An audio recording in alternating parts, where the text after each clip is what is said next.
Hello everyone, this is Walking Problem. It's been some time since I made any video because I'm very busy covering the Ukraine war over at Defense Politics Asia.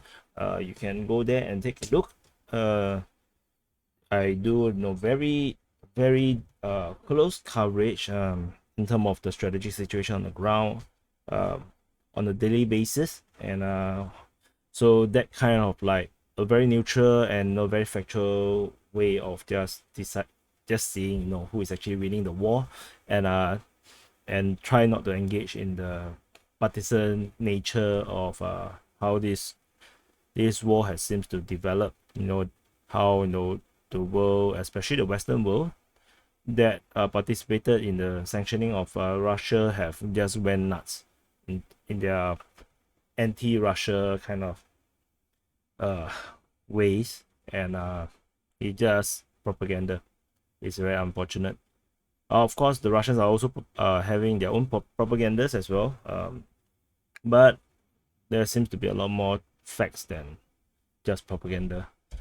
Anyway, I want to talk about the Singapore's involvement though in this Russian-Ukraine conflict, where Singapore not just sponsored the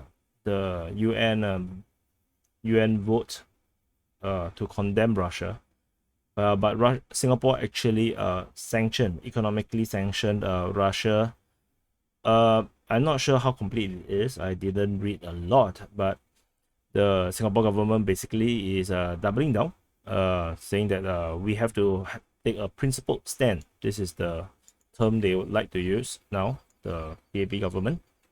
And say that Russia's invasion on smaller neighbors is a dangerous precedent that rang alarm bells for Singapore. And I wonder what United States invasion of Iraq is, and what United States invasion of Afghanistan is. I do not know what is the U.S. Interference in the Syrian and the kind of manipulations that they done is. I do not know the kind of like unwillingness to wipe out ISIS until the Russians came into Syria is. I do not know what NATO's no-fly zone above Libya and provide provisions of weaponries to the rebels is causing Libya to now become a failed state. So now suddenly we are so concerned about Russia invading Ukraine. So that wrecks a lot of hypocrisy. The sting of hypocrisy is terrible. You say the invasion is egregious and disregarded the norm of international law, like as if the United States actually ever care about the norms of international law, and it did not set a dangerous precedent. This precedent is actually set by the United States. So while I agree we are taking a principled stance, I think the decision to actually impose sanction on Russia is a utter mistake, because this is technically seen by the Russians as an unprovoked attack. Russia did not do anything to Singapore, and then suddenly, we decided to impose a sanction on Russia. So,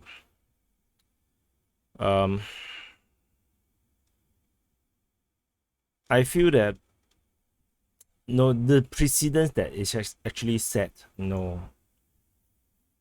by the Russian invasion of Ukraine is actually the inability of the smaller neighbor to understand geopolitics, to understand when to stop aggravating a certain situation, to allow the bigger neighbor a reason to go to war.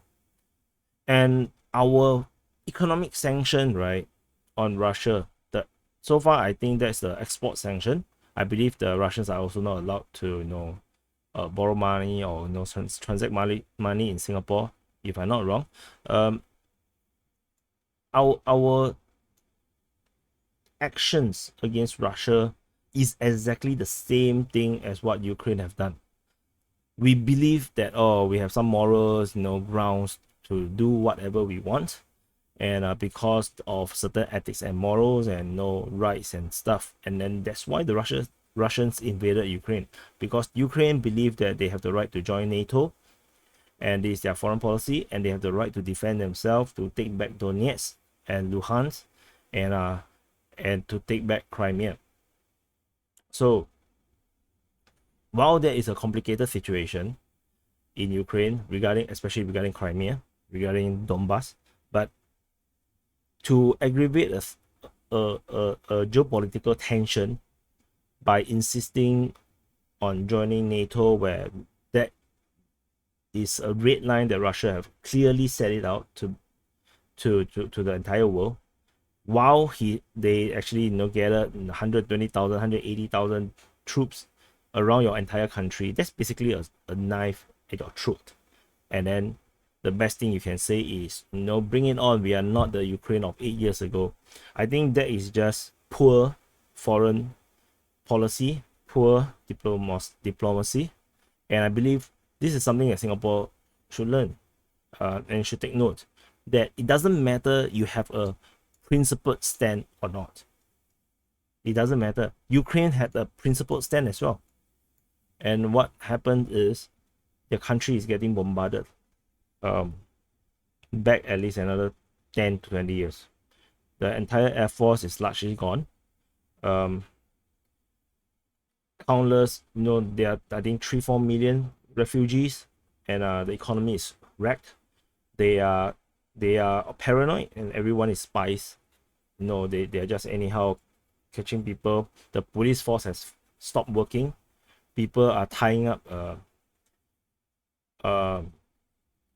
alleged robbers and thieves to trees and poles, and then let them freeze to death. And the latest photo that I saw involved a kid, a teenager, I think. And there's a societal collapse happening right now, on top of humanitarian crisis in Ukraine. Principled stand. Really. Ukraine had a principled stand. I totally agree. They have the right to join NATO. I agree.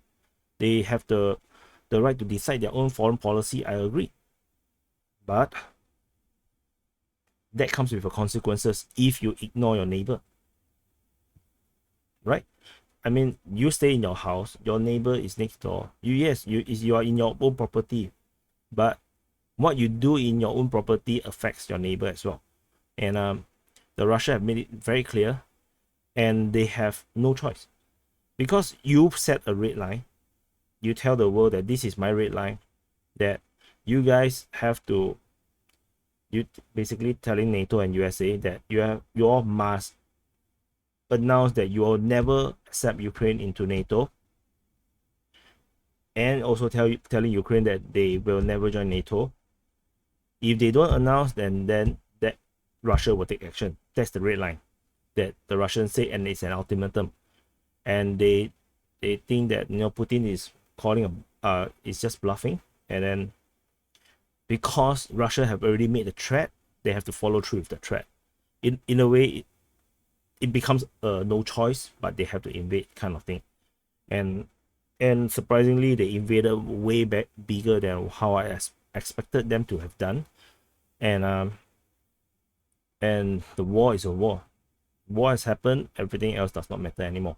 And with this war, we start to see the real face of the Western powers. No one is going to go to Ukraine to save Ukraine.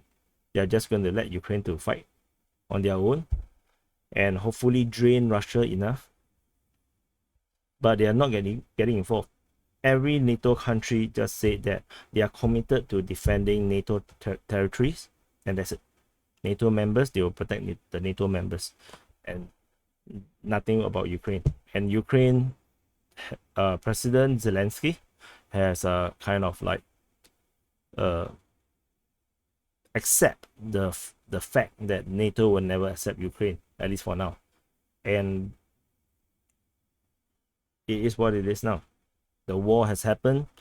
Russia have already committed into the war, They have already spent lives, resources, bombs, and they are definitely going to follow through and get their objectives. And there's nothing is going to turn it back. No, Russia is not going to lose standing in the world and trust, but from its allies. No, that no, Russia cannot commit to a single thing, even though it might be ethically or morally incorrect. They're going to follow through and they're going to go all the way and achieve their objectives, so that they can prove a point that the red line means a thing. And for Singapore to take a principled stand against the second most powerful country in the world, I don't think is that wise. So, and Ukraine is unlikely or probably never able to defeat Russia in a military conflict. It's not possible. Russia have only sent in like 10 to 15% of their forces. Of course, they are not going to send 100%. It's not practical. And Russia is not going to conquer the entire of Ukraine as well, given the number of forces they have committed, the kind of way that they are fighting. They are probably going to balkanize Ukraine and break it up into multiple separate republics. And Ukraine will going to be probably still survive, perhaps, but in a very small, much smaller version, maybe half the size. So I'm not sure how Singapore is going to explain itself to Russia once the war is over. The Europe depends a lot on Russia, on gas and certain other resources, and after the conflict is over and the Europeans are able to make up some very nice statements, perhaps relationship will resume and sanctions will be lifted, Russia will be free again, and then Singapore will have some PR to do. Then that would be like so unnecessary. So Singapore have offended China previously in around 2015 2016 for pushing on the issue on the South China Sea, and that provoked a reaction from China, and they threatened to start a new port in Malacca. They are trying to restart the idea of a Kra Canal. They have impounded Singapore military vehicles on transit from Hong Kong. That's China, the third most powerful country in the world. And then now we do it to Russia. And Russia and China, while they don't really like each other, but they are going to stick together as long as USA is still the most powerful country in the world. And we're going to set ourselves up to be totally not neutral. And this is exactly what is happening. China is watching, and China is taking notes that we, Singapore, have entirely committed into the Western powers sphere of influence. And China is exactly, without the doubt now, because of this sanction, that Singapore will take the side of the Western power against Chinese interests. That's for sure now. This is, to me, an epic mistake, foreign policy mistake. I mean, the whoever in foreign policy, you can say whatever you want. If I'm Russia, I will remember for a very, very long time. So this is just the video on this Singapore sanctioning Russia over the war in Ukraine video. I just have to say that I'm not happy with Workers' Party because of Raisa Khan issue, because it's such a small issue and they cannot handle. And then I'm not happy with the People's Action Party for